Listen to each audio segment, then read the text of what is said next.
right, guys, so we are still on Monday motivation, and I want to talk to you about the circadian rhythm because I love it. I love it. It motivates me to get up when the sun rises. Now, the best way to connect, and the circadian rhythm is a real thing. This is not some mythological creature, contrary to what you guys want to believe, but knowing when to wake up and go to bed is everything to your happiness.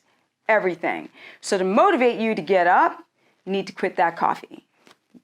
Yep, gotta quit that coffee.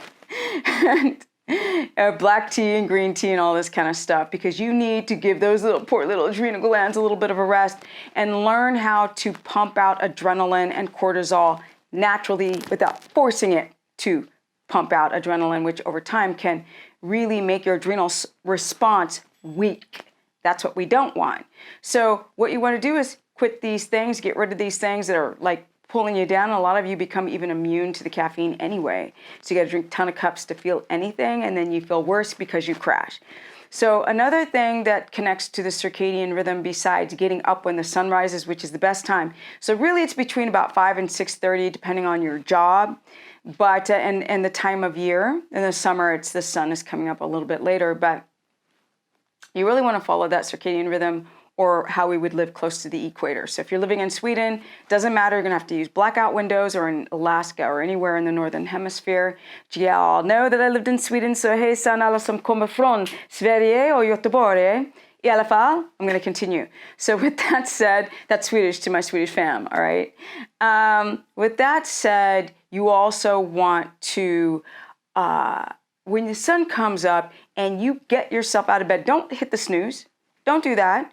Just get up. You may not want to, and I can't jog because you guys, I got a busted knee. But if I were to high knee, which I can't do because I've had 10 surgeries on my left knee from being a pro skateboarder, but that's a way to get the heart rate up, get the blood flow, get oxygen in, and cortisol and adrenaline start pumping.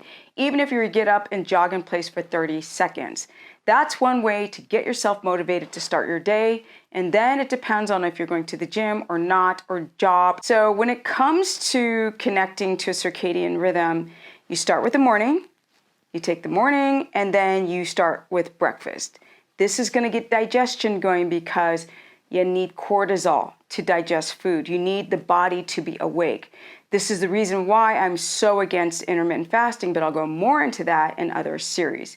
But to start your day with not a huge breakfast, you don't have to start with a big breakfast, just enough to get everything moving. Because a lot of you guys are tired, and when you eat something, right, this is going to create more of an adrenal response. We want the adrenal glands to wake you up in the morning.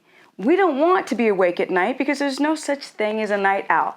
This comes from bad habits.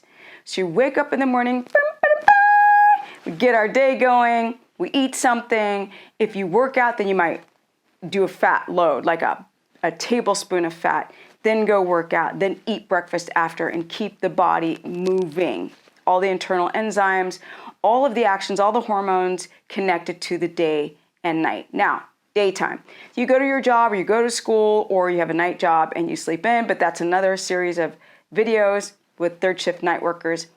But if you're a day shift worker, you're going to school, you're working from home, then it's perfect on when to put your workout, which best is mid-morning, after breakfast. Allow at least 2 to 3 hours of that smaller breakfast to digest and go down. Then you want to have a mid-morning workout. That would be optimal, but some of you cannot do that.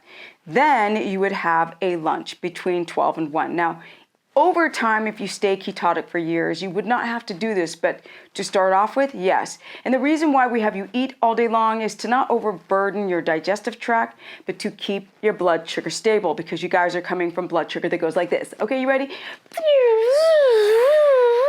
And I don't know anyone with super stable blood sugar. So the idea of fasting sounds cute, it sounds fabulous, so fabulous, but it's not. It wrecks you. It wrecks you, and I've seen it with everyone.